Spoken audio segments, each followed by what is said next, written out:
Hello everyone, today is March 2nd and I'm coming back to our market update on the cryptos in the Wyckoff Crypto Trading Lab.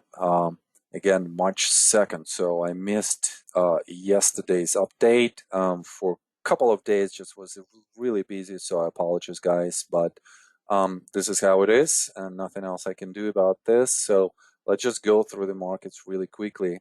And here are the 8 cryptocurrencies that I usually look at. And what do we see here?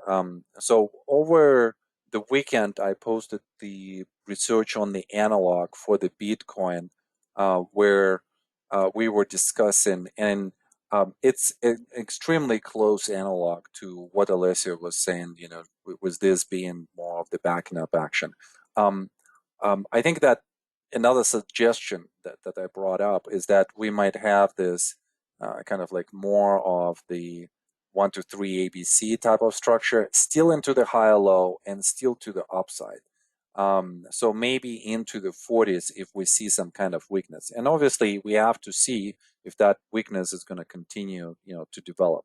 So far, the way how I look at other assets, they're trying to go up. This bar had some supply, and now we're trying to advance. So this is a really good sign. The key for all of those bars is to overcome the last attempt to capitulate, right? So for instance, for DeFi, this is the bar to overcome. For shitcoin, this is the bar to overcome. For Polkadot, this is the bar to overcome. This is the bar to overcome for Aave, for Chainlink. This is the bar to overcome for Ethereum. This is the bar to overcome. And then obviously for Bitcoin, this is still a very important bar. And we have multiple other lines of resistance, like this one right here, like this one right here. So generally just this whole level between, let's say, 52 and 55 is going to be a level for us to look and see how that's going to, how that could be possibly overcome. Also, the previous idea about the trading range still fascinates me in this market, in the sense of that we could be doing this. We could just be here, and then just with slightly larger trading ranges like this, and we could consolidate like this. But and therefore this structure would take shapes as we do that. But let's come back to the previous analog where, let's say, why would we say even with the Bitcoin that, there is some kind of other possibility? Well, here it is. Let me just clean this up a little bit. So the previous run in 2017 had the same type of structure, and let me just even increase this a little bit, on the way up as we are experiencing the stop in action, which is ABC, then ABC again. And if I would be thinking, okay, analoging a little bit more into the actual structure. So some attempts to go up here that fail, then a quick resolution to the downside in the shakeout type of manner below the local support, and then a quick recovery. So if we see this type of action where something is being shaken out and then a test happens, I think this is a really good place to start initiating the positions. Also, another place is going to be on the sign of strength backing up action, where we could have some kind of stop in action and then into the final climactic run. I'm still bullish on Bitcoin and just other cryptocurrencies. It's just all about short-term tactics, short-term visibility, and for now, I would say trade short. Short-term timeframes. Um, don't confuse this, please, with short in the market. Trade short-term timeframes where you might select something that is acting stronger. So, for instance, ADA, Cardano, was acting much better at this spot. So therefore, you could extract this type of intraday swing from your trading.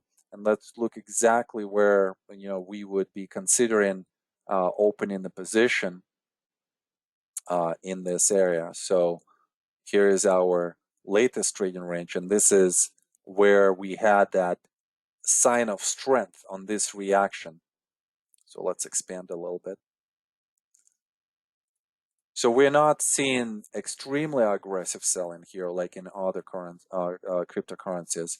Some selling's coming in off the top, and then on the way down there's some giving up, and then after that give up, we don't see that much selling, right? So this has some elements of the demand, and then demand is coming in more aggressively, and you start seeing the rallies like this. So this is different than any other rally that we've seen on this move to the downside. So anything either on this rally or pre-rally, on the rally, or after rally, it would be considered actually a really good point of entry as an initial probe position.